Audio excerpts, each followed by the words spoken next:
Salam guys, hope everyone's doing well. Coming with a new video for you guys today. I know last week, yeah, you can come over. Guys, I think you want to say hello. Ow, ow, no. Yeah, I know we didn't upload last week for you guys. I don't even know where to begin. So, I know most of you were thinking that there was going to be a lot of travel content, and that's what me and my brother had planned. Oh, wait, oh. Wait. That's what me and my brother had planned, and it was going to be some of the places we were trying to go and visit, the kennels especially. It's like somewhere that we've been wanting to go for a very long time. But everything happens for a reason, so I won't complain, yeah. But if I give you a breakdown on it, this is what this video is going to be about. In simple terms, we basically wasted about, between the two of us, probably around £2,500 to £3,000 on this trip. So long story short, I'm not going to say where it was, purely for the sake.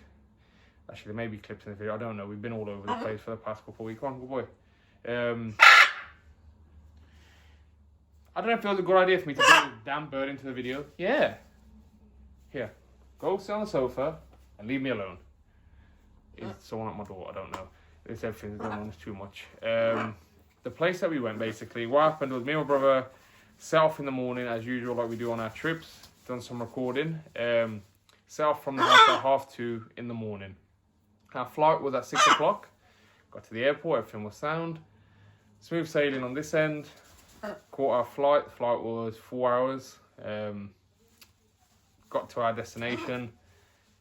And this is where basically the ball ache started for us. We were approached by someone at border control, in a sense, and asked to follow them after they checked their passports and whatever. Yeah, I know. Wasn't you happy with what happened? I know. It was a lot of headache, wasn't it? Yeah, I know. Okay, yeah, you're meant to be on my side. Yeah, you're meant to be on my side. Yeah, you're meant to be on my side, my guy. Yeah, you're falling. Come here. Yeah. Go there instead. Happy, you little rat. Oh, I don't even know what I was saying. This bird driving me insane. I'm joking, I love you. Anyway, yeah, we got approached by someone at border control. Told us to follow them. We followed them into a place we didn't know where we were going. As we turned this corner where he said we're here, we were surrounded by about another 10 individuals, all from the regions of Uzbekistan, Kazakhstan. And at first I was a bit spooked in the sense everyone was mean mugging us. So we were like, okay. And then this individual who had our passports went in through some metal doors, come back out and walked off. Know what we're here for. So at this point we're now passportless outside a barrier with a bunch of other men. Didn't have a clue what was going on. But nevertheless, we waited and waited and waited until it got to probably about an hour and a half to 2 hours that we had waited before we got called into this room. We got into a room, spoken to very rudely, very arrogantly by these individuals. Took our phones off us. Normally we don't give our phones away. And when I had said to him, why do I have to give our phones? We were then replied with a very mean and aggressive sort of tone. And like I said, it's foreign country. I don't want no headache on that end. I don't know what they're going to do. I don't know what sort of mischief they'll get into with if I don't want to cooperate with them or whatever. But nevertheless, we gave them our phones. They got into our phones, started dibble-dabbling with each other through messages. Me and my brother were looking at each other throughout this whole time, thinking what's going on. Again, they spoke to him rudely as well. But after, I'd say, about 15 minutes, we were on the desk, we were on this side, they were on that side. They grabbed our phones, slid them across to us, and said, yeah, go, get out. I was like, that's lovely. That's one way to treat you guests, isn't it?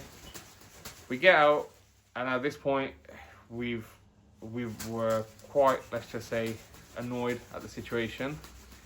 Nevertheless, we're like, you know what? We're on filming. We're going to see some kennels. It's going to be great. Let's just leave it as what it is. So we get past the actual border control, get to the other side and try getting a SIM card. The guy in the shop tried to charge me £80 for a SIM card with 10 gig of data. I was like, all right, sure, whatever. Didn't care at that time. I just needed internet and whatever. Went to put the chip in. Yep, smooth sailing. And then when I get to the till to pay, the guy then goes and proceeds to tell us, oh yeah, by the way, this chip is only allowed for WhatsApp. Nothing else will work. No calls, no social medias, no YouTube, no nothing. It was either YouTube that was working or it was just WhatsApp that was working. When I tell you we almost kicked off in the store, yeah, with this individual, not the person who sold it to us. I told him to take that SIM out and I said, no, I'm not paying for this. Put my other SIM back in. It was whoever, I'm guessing, was in charge of that shop decided to kick off and said, it's not my job to tell you what the SIM and doesn't do. And I go, it is when the SIMs on the paper, there's nothing in English. It's in your guys' language. You're supposed to tell me what this SIM provides. And they told me access to internet, data, calls and all this. Anyway, back and forth for 5-10 minutes with them. Made them put my old SIM and didn't pay them. Told them to take the other SIM back. Now that had left a very sour taste on us. We were already annoyed with what's happened inside and now we've got outside and it's kicking off. Yes, Chico, you come back for you. Okay, no, you're not meant to bite me, man. No, you don't. Okay, yeah, I'll give you cuddles. Then we go to the rent-a-car. That, surprisingly, was smooth sailing. No headache whatsoever. They showed us the car was bang on, picked the car up, and we drove out. To then be bombarded with phone calls from family over here with with a family member who's got journalist friends. Yeah, with a family member who's got journalist friends on that side of the world that we need to return home because the situation in the country is not looking too promising. We're like, okay. We were like, no, it's fine. Me and my brother, whatever happens. Surely it can't be that much headache. To then my mother calling, my father calling, the rest of the family calling. And normally when our dad rings and says this, it's like, it's serious. He knows he leave us to it. We're on holiday, you know what I mean? But when dad rings, you know, okay, maybe you should think twice again. So we drove about an hour away from the airport or something. Parked up at some service. Yeah, what's up? Their version of a service, and we were like, let's just figure out what's happening. So we searched what was happening. There was riots kicking off, blockades in the road and whatever. And we're like, is this going to be where we're going? Probably not, but should we risk it? We were still interviewing one to then have another series of phone calls like, no, it's not even questionable. Come home now. We're not risking anything happening to you guys, which is understandable. Like I said, care, you know what I mean? People that care about us, and then they're just caring for our livelihood. And, you know, as much as we want to be making videos for you guys, we have to prioritize our health at the end of the day. So then me and my brother were there. We're like, let's just go somewhere else. So then we were trying to check flights to go to different countries for dog filming, but unfortunately, everyone that we were messaging, because it's such late notice, they weren't going to be available. And especially when you go foreign countries, you need someone to go around with you ideally, so they can do the translating. So that was a headache. Then we thought, let's just go on a holiday, so it's not going to waste. But then everywhere we were looking, it was from the airport, about 2 hours away from the airport we were at. And to get to that airport with the situation there, it would probably took about, I don't know, they were saying anywhere from around 3.5 to 4 hours in a taxi. We were like, if we end up getting caught or stuck with some headache now, then what's going to happen? So then we thought, you know what? Let's just take it on the chin and go home. Let's find flights for home. The flights for home were non-existing, and the only flight for home was business class on this flight, or the rest of the flights were the next day, and they were expensive as it was. But the next flight out was about 3 hours, in about 3.5 hours time, and it was on a business class. So we looked at each other, we were like, do we just have to go now and dig into our pockets for this? Bear in mind, it's £800 per ticket. Yeah, we've just got into the country. We've not even been in the country for 3 hours at this point. Actually, no, we've not been outside in the country for 3 hours. We've been in the country in terms of like airport, where we're probably about 3-4 hours now.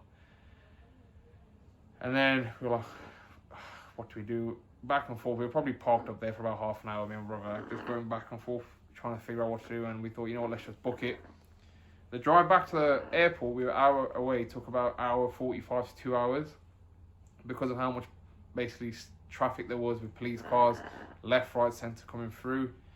We get back to the airport, and before the airport, they've now put another barrier check there. What happened at the barrier check? They see us, they tell us to pull over to the side. They're asking us where we're from. I try and tell them I'm from the UK.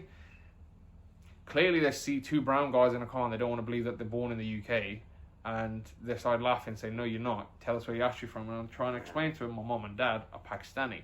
Me, on the other hand, I'm born in the UK. I'm English. Well, Pakistani, whatever you want to call it. But as soon as they heard Pakistani, they said, open the doors, open the boot. They done a search of the car. They didn't say anything. They told me to shut it and they go. I was like, okay, whatever. We drove off. We ended up going past that same checkpoint about 4 times because we kept messing with the entrance to the car park. And yeah, we finally got in. Went through, thankfully, security going through, and whatever then wasn't a headache. You okay? Good lad. Thankfully, that wasn't a headache. Yeah, we got through. We got extortion right in the airport for food. We paid for 2 plates of food, £75. Brother was fuming. If he was here, he'd be explaining how fuming he was. But yeah, then caught the flight home. I got back. So we basically were in and out of the country. It was 23 hours in total. We landed back in the UK about 11 p.m. at night, or something like that, or 10:30. And we didn't get home till about, I don't know, 1, half 1 or something along them lines. So yeah, it was headache to say the least. But like I said, nevertheless, grateful. Clearly, you know, God's got plans. Something could happen when we were out there. Who knows, if no one rung us, we could have gone into a lot more trouble, because now we've seen the news. Everywhere that we were planning on going, the situation has kicked off quite a lot more. So we thank God for, you know, being back. It's just like I said, the money that was spent on the trip for you guys to go show you these places, gone down the drain. Money comes and goes, is what it is. But I just want to apologise to you lot for not having that travel content. We are now planning, because it's opened our eyes to a different place, which we didn't even know we can visit without visas or nothing. But now that we know, because like it was going to be one of the places we were actually going to just go to, it won't be next month. It'll probably be the month after that at the end. We were planning to travel to this place, and I'm telling you now,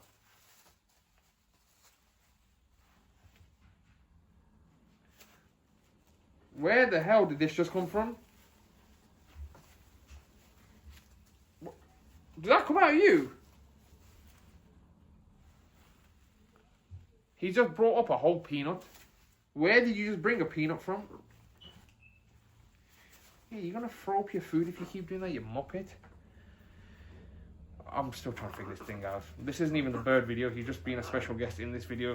I'm gonna show you what I got for the birds in the next video I'm gonna record.